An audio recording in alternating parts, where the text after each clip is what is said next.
प्रिय आत्मन, ध्यान और सत्संग के 10वें एपिसोड में आप सबों का हार्दिक स्वागत है।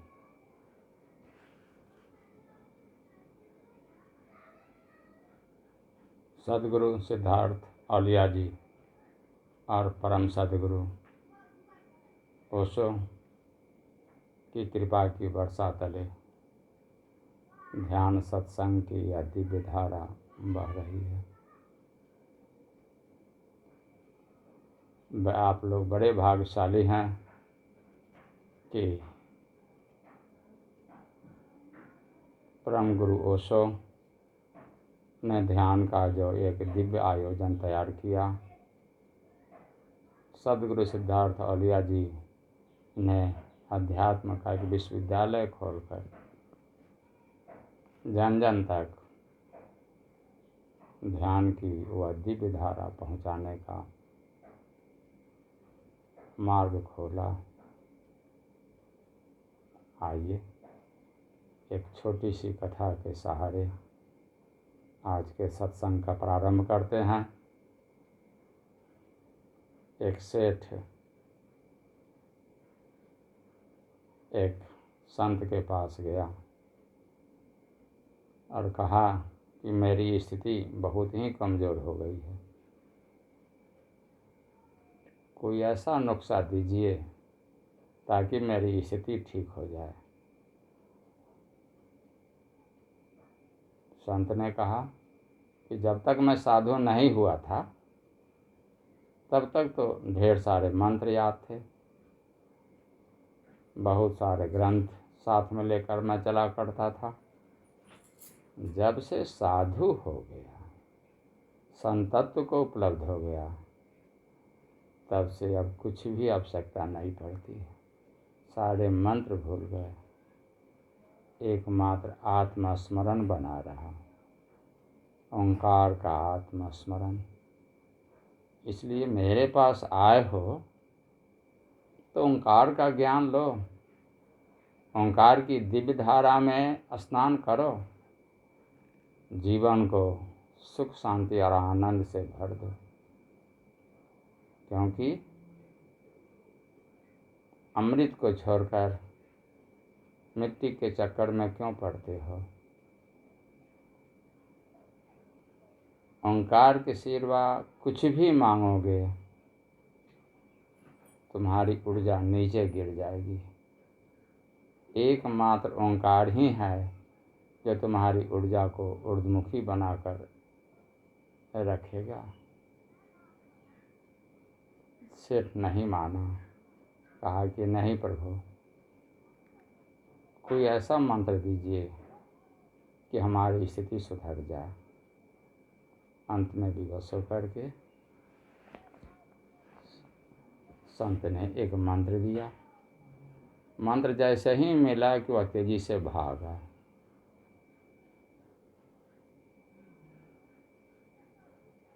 संत ने पुकारा, ऐसे रुको रुको रुको रुको, इधर आए थे तो साष्टांग दंडवत किए थे, लेकिन जाने लगे तो सब भूल गए।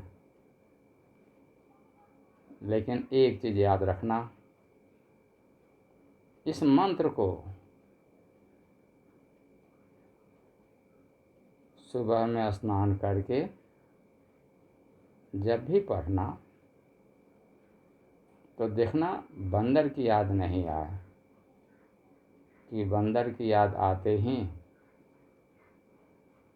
मंत्र का तेज काम नहीं करेगा। सेठ ने कहा कि बंदर मुझे नहीं स्मरण में आता है, मैं उससे बहुत दूर हूँ, आप निश्चिंत रहें। संत को प्रणाम करके वह तेजी से निकल गया। रास्ते में सोचने लगा कि संत ने कहा है बंदर याद नहीं आए। फिर तो एक एक करके बंदर उसके मस्तिष्क में आने लगे। घर पहुँचते पहुँचते उसका पूरा मस्तिष्क बंदर से भर गया। रात भर उसके मस्तिष्क में बंदर उछल कूद करते रहा। ठीक से सो नहीं सका। सवेरे झटपट स्नान करके पूजा पर बैठा, सोचा कि मंत्र के सहारे अपनी स्थिति ठीक कर लूँगा। लेकिन पूजा पर बैठने से पहले उसके मस्तिष्क में तो मंत्र शोरगुल करने लगे। चारों तरफ बंदर ही बंदर। अब तो वह अंदर से बड़ा बेचैन हुआ। उसने बार बार प्रयास किया कि बंदर को दिमाग से हटा दें। वह जितना ही हटाने का प्रयास करता, बंदर उतना ही उछल कूद करता। 3 महीने तक उसने प्रयास किया, लेकिन जब बंदर नहीं हटा और वह अंदर से और ज़्यादा अशांत हो गया, तब वह मंत्र लेकर संत के पास आया। कहा कि प्रभु यह मंत्र रख लीजिए, अगले जन्म में भी अगर आप बंदर का शर्त लगा देंगे तो यह मंत्र हम पर काम नहीं करेगा। संत इस कथा के साथ यह कहना चाहते हैं कि विचार से लड़ो मत, जागो। विचार को देखो, दृष्टा हो जाओ। दृष्टा मतलब कि बंद आँखों से भीतर में जो भी हमें अनुभव होता है, इसका अनुभव कौन करता है? हमारा चैतन्य करता है। बंद आँखों से जो भी शून्य का क्षेत्र आता है, घटाकाश आता है, वह हमारी आत्मा का क्षेत्र है। सुख शांति आनंद उसी तल पर है, चैतन्य के तल पर। लेकिन हम चैतन्य को जानते नहीं। हम सबके साथ जीते हैं, लेकिन स्वयं के साथ, अपने चैतन्य के साथ नहीं जीते।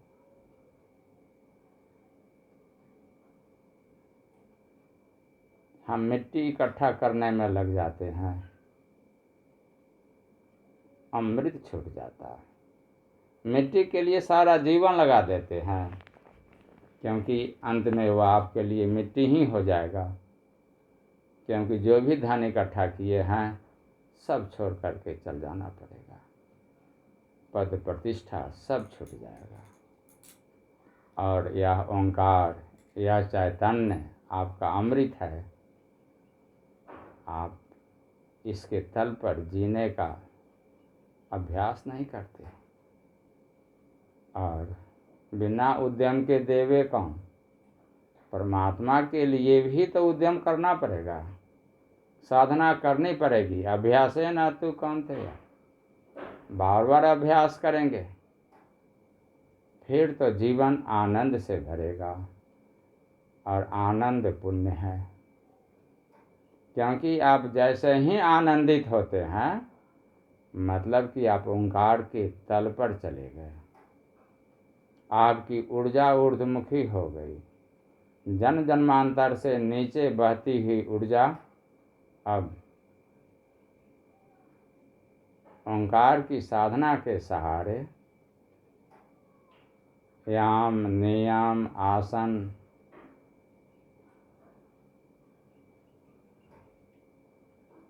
यह जो अष्टांग योग है, प्रत्याहार, धारणा, ध्यान, समाधि, इस सब के सहारे जो है आप भीतर में अपने चैतन्य के तल पर जाने का मार्ग खोलते हैं।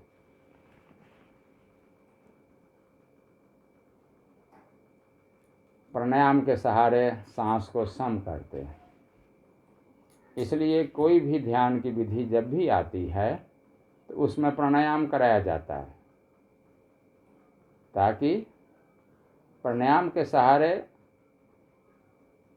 आनंद का द्वार खुले, सांस सम हो जाए, सुषुम्ना नाड़ी से रीढ़ की हड्डी के बीचों बीच से ऊर्जा ऊर्ध्वमुखी होने लगे। सहस्रार तक जाए, निर्विचार अवस्था में परम शून्य में आपका प्रवेश हो सके। फिर आपके चारों तरफ एक आभा मंडल बनता है। उस आभा मंडल से जो भी गुजरता है उसके अंदर भी एक आनंद की किरण फूट उठती है। इसलिए कहता है कि आनंद पुण्य। और आप जब भी भीतर की साधना करते हैं तो सृष्टि के लिए भी कल्याण करते हैं, क्योंकि सृष्टि में पाप और पुण्य का पलड़ा बराबर है।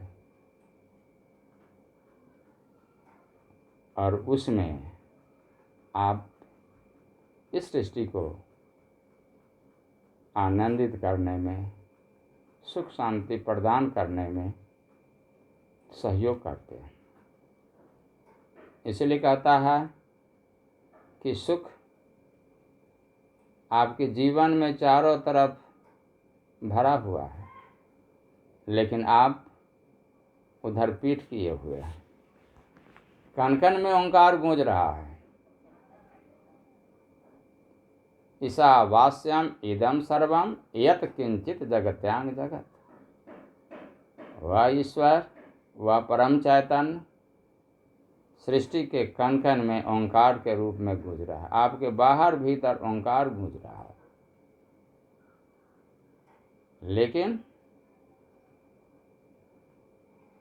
आप धन के पीछे, पद के पीछे, प्रतिष्ठा के पीछे इतने दौड़ने में व्यस्त हैं कि एक क्षण के लिए भी भीतर में निर्विचार अवस्था में जाने की साधना नहीं करते।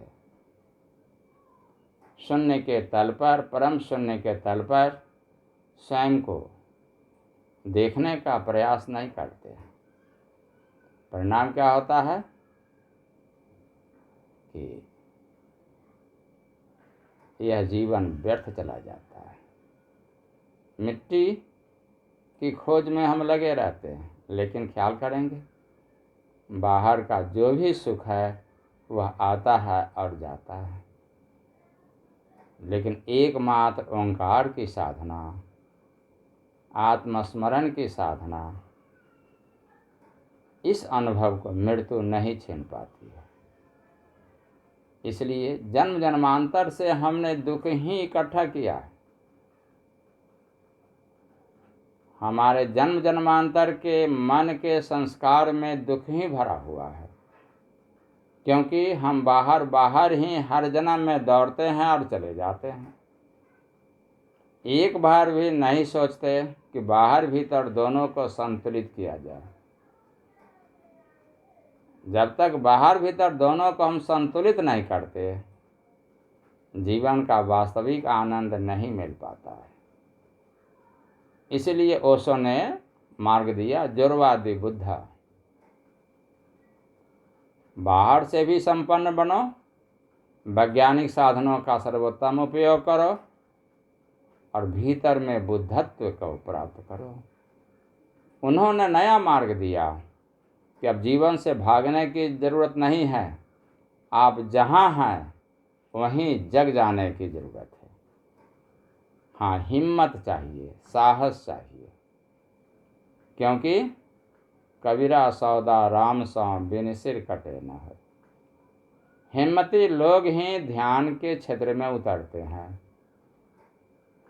क्योंकि ध्यान के क्षेत्र में आप जैसे ही उतरते हैं तो परम धन, राम रतन धन की खोज है, जीवन में सबसे बड़ी खोज है।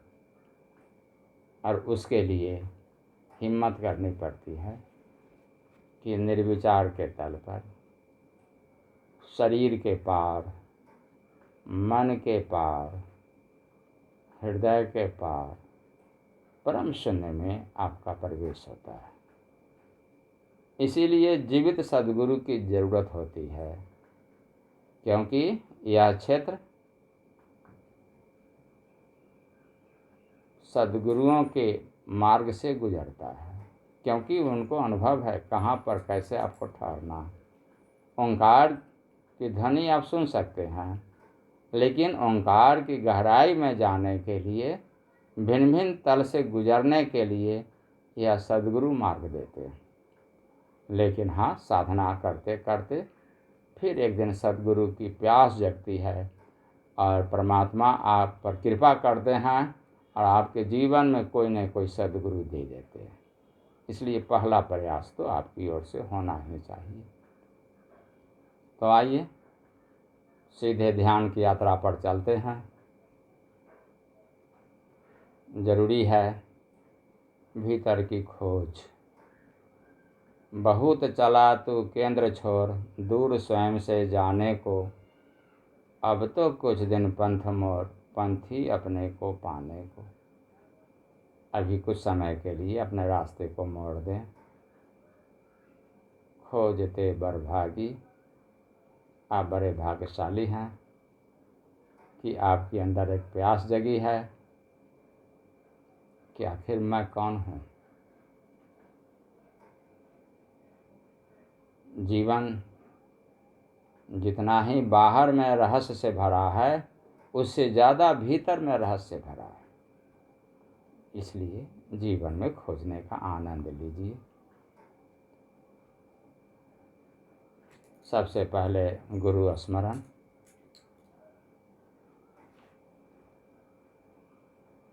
अंगूठा और तर्जनी के शीर्ष को मिला दें।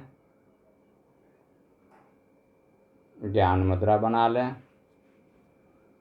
सुखासन में बैठ जाएं।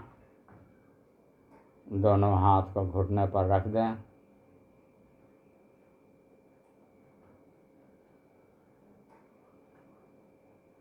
मन ही मन भाव करें। 3 बार ओंकार का उच्चारण करें, क्योंकि ओंकार ही सबके गुरु हैं।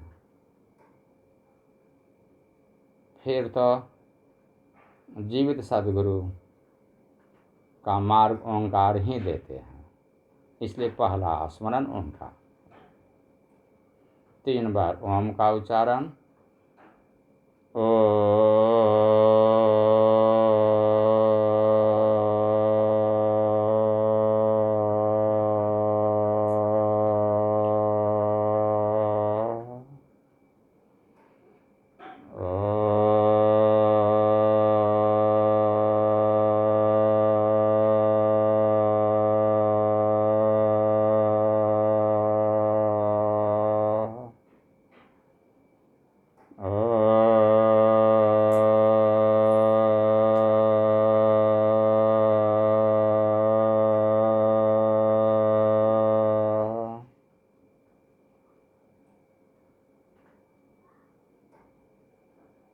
दोनों हाथ जोड़ लेंगे।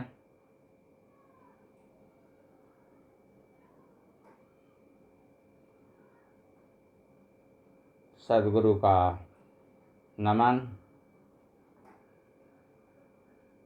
भगवान शिव को नमन, जिनकी कृपा की वर्षा हम पर लगातार हो रही है। आप ऐसा अनुभव करें। सद्गुरु सिद्धार्थ औलिया जी को नमन, जिनकी कृपा की वर्षा लगातार हम पर हो रही है। परम गुरु ओशो को नमन, उनकी कृपा की वर्षा हम पर लगातार हो रही है।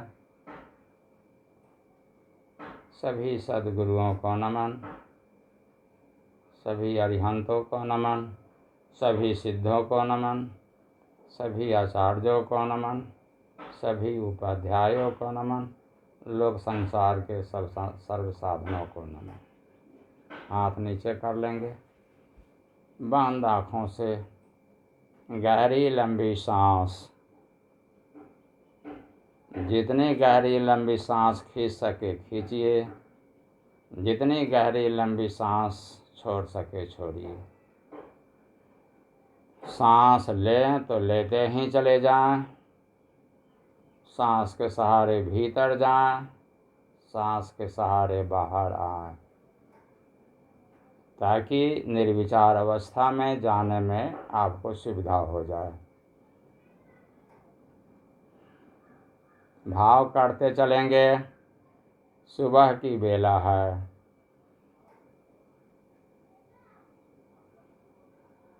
नानक शून्य समाधि में, नहीं साँझ नहीं भोर। शून्य के तल पर हमेशा एक तल वर्तमान का बना रहता है। इसलिए आप शून्य के तल पर हैं, घर से बाहर निकले हैं, एक बगीचे की ओर आप चल दिए हैं। बड़ा ही सुंदर बगीचा है। आप बगीचे में प्रवेश कर रहे हैं।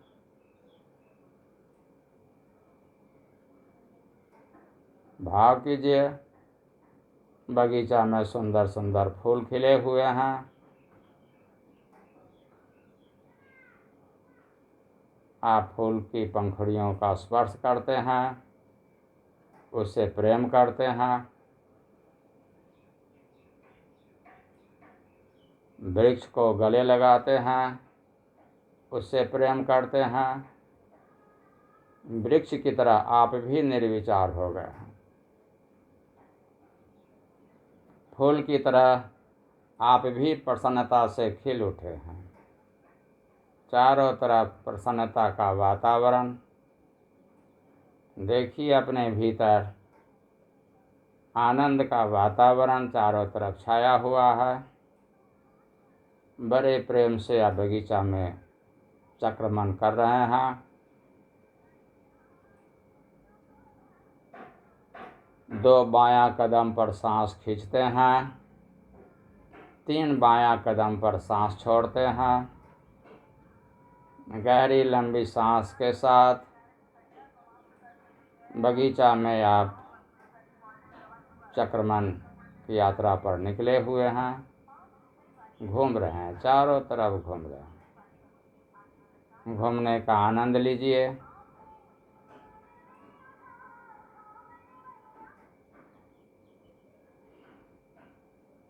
घूमते घूमते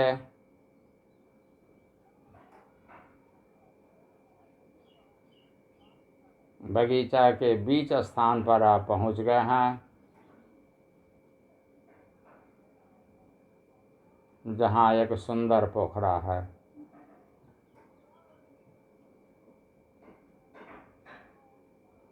सुंदर किम न सुंदरम।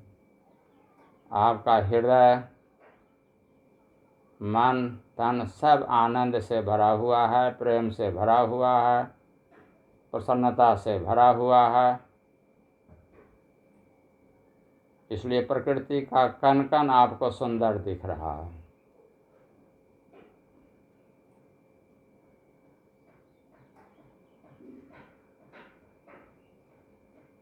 देख रहे हैं कि उस पोखरा में चारों तरफ से सीढ़ी लगी हुई है।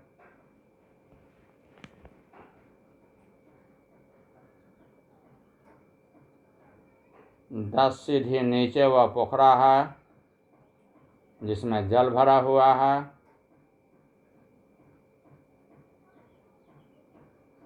चारों तरफ दिव्य ऊर्जा की वर्षा हो रही है।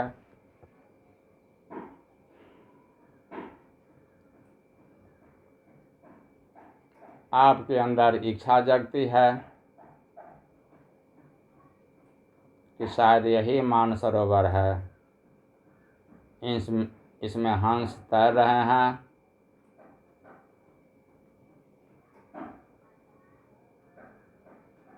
हंसा पायो मानसरोवर, ताल तलैया क्यों डोले।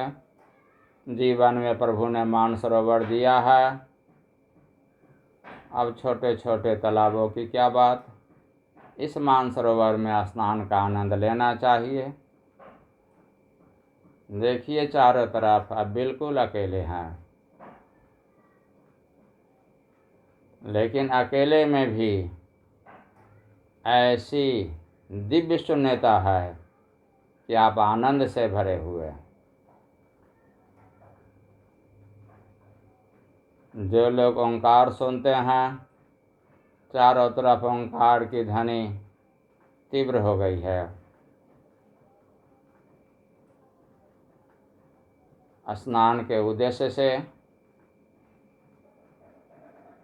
अब आप प्रथम सीढ़ी पर पांव रख देते हैं ताकि 10 सीढ़ी उतर जाएं। प्रथम सीढ़ी पर पांव रखते ही आपके भीतर कुछ छू जाता है। ऐसी दिव्य ऊर्जा की वर्षा हो रही है कि आपकी ऊर्जा ऊर्ध्वमुखी होने लगी है। आपने ऐसा कभी अनुभव नहीं किया था, यह प्रथम अनुभव है।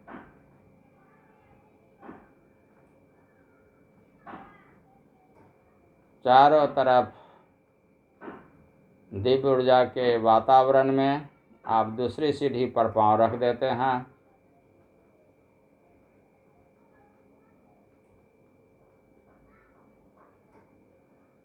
आपके भीतर में एक उत्सुकता बढ़ जाती है।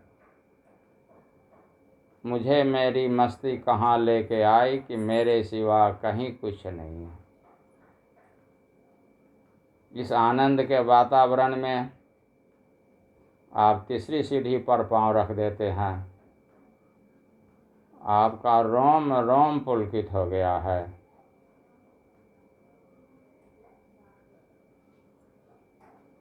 यह जीवन का प्रथम अनुभव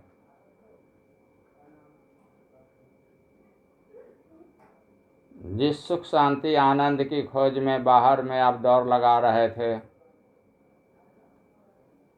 आज वह क्षण आ गया है। आप भीतर में डुबकी लगाते जा रहे हैं। चौथी सीढ़ी पर पांव रख देते हैं। परमात्मा के प्रति आप अहोभाव से भरे हैं। सद्गुरु के प्रति अहोभाव से भरे हैं, जिन्होंने ध्यान का यह मार्ग दिया है। पांचवी सीढ़ी पर पांव रख देते हैं। अस्तित्व का कण कण ओंकार से गूंजता हुआ अनुभव हो रहा है और आप देख रहे हैं कि यहाँ आपका शरीर नहीं है, मन नहीं है, सिर्फ आपका चैतन्य है।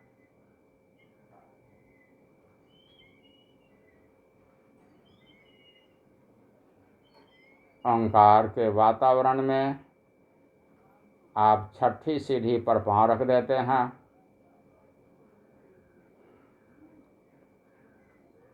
देखिए चारों तरफ दिव्य आनंद।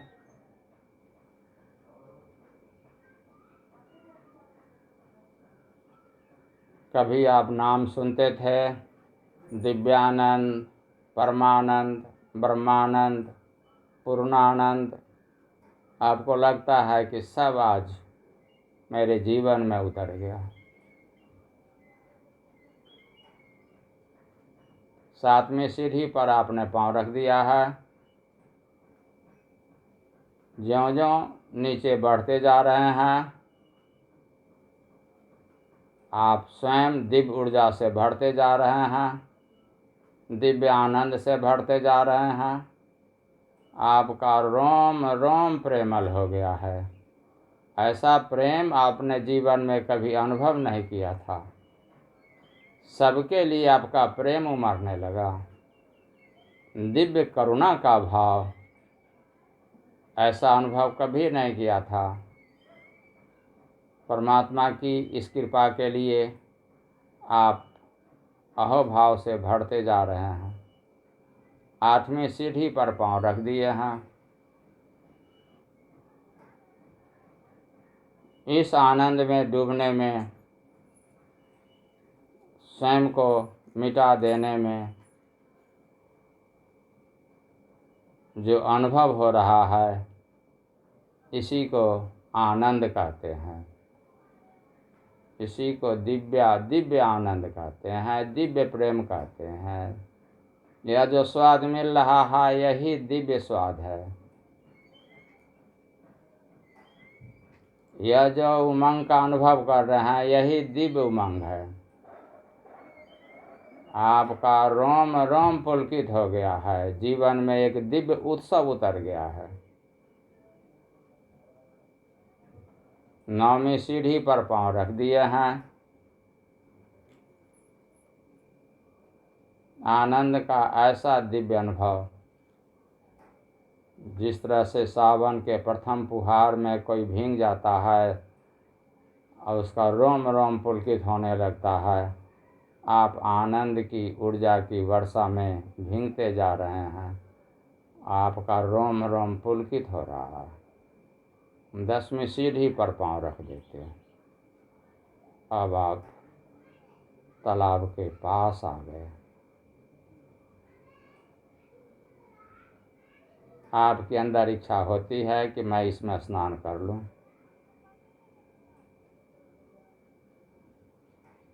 आप बड़े प्रेम से उस जल में प्रवेश करते हैं। ऐसी शीतलता,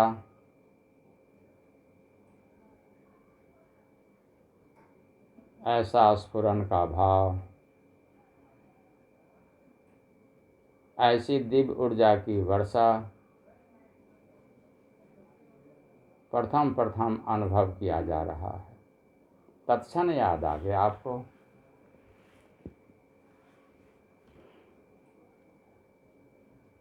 इस मानसरोवर में क्यों नहीं अपने पूर्वजों का स्मरण करके उनको भी स्नान करा दूं। आप देख रहे हैं कि आपके सदगुरु, आपके परम गुरु, जितने भी देवी देवता सभी इसमें स्नान कर रहे हैं। यही मानसरोवर है। इसमें आप अपने पूर्वज को भी आमंत्रित कर दिए हैं, वे सभी आकर इसमें स्नान कर रहे हैं। इसलिए ध्यान की यात्रा में जो लोग भी उतरते हैं, उनके पूर्वज आनंद से नाच उठते हैं। 7 पीढ़ी ऊपर तक में जिन लोगों को मुक्ति नहीं मिली है, उनके लिए मुक्ति का द्वार खुल जाता है। आप बड़े प्रेम से इसमें स्नान करते जा रहे हैं। धीरे धीरे अब आप नदी मानसरोवर से बाहर आ गए हैं। खूब प्रेम से आप आनंद से भरे हुए हैं। धीरे धीरे सीढ़ियों से पार होते जा रहे हैं। 10वीं सीढ़ी पर पांव रख दिए हैं। 9वीं सीढ़ी पर पांव रख दिए हैं। 8वीं सीढ़ी पर पांव रख दिए हैं। 7वीं सीढ़ी पर पांव रख दिए हैं। 6ठी सीढ़ी पर पांव रख दिए हैं। 5वीं सीढ़ी पर पांव रख दिए हैं। कोई है जो चलाते जा रहा है। 4थी सीढ़ी पर पांव रख दिए हैं। 3री सीढ़ी पर पांव रख दिए हैं।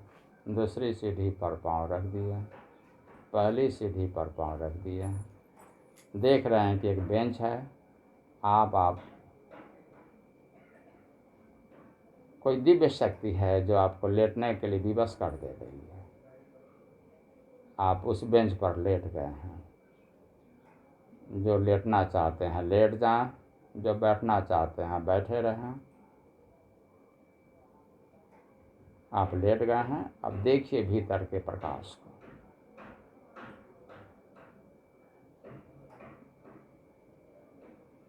मन के तल्प को देखिए। विचार बिल्कुल नहीं है, एकदम शांत है। आप दिव्य ऊर्जा से भरे हैं। आपका शरीर रोम रोम पुलकित हो गया है। शरीर के प्रति साक्षी। शरीर शांत है, शिथिल है, आनंद से भरा है। मन शांत है, आनंदित है, दिव्य आनंद से भरा है, निर्विचार है। सांस को देखिए, सांसें बिल्कुल धीमी है। शरीर शिथिल है, मन शांत है, सांसें शिथिल है, सांसें बिल्कुल धीमी है। अब इस परम आनंद में आप डूब जाएं, अपने को खो दें। चारों तरफ प्रकाश ही प्रकाश, आनंद ही आनंद। चारों तरफ से आनंद की वर्षा हो रही है। जितना समय आपके पास हो उतने समय तक इस आनंद में डूबे, भींगे, उतरते जाएं, दिव्य आनंद का स्वाद लें। हरि ओम तत्सत।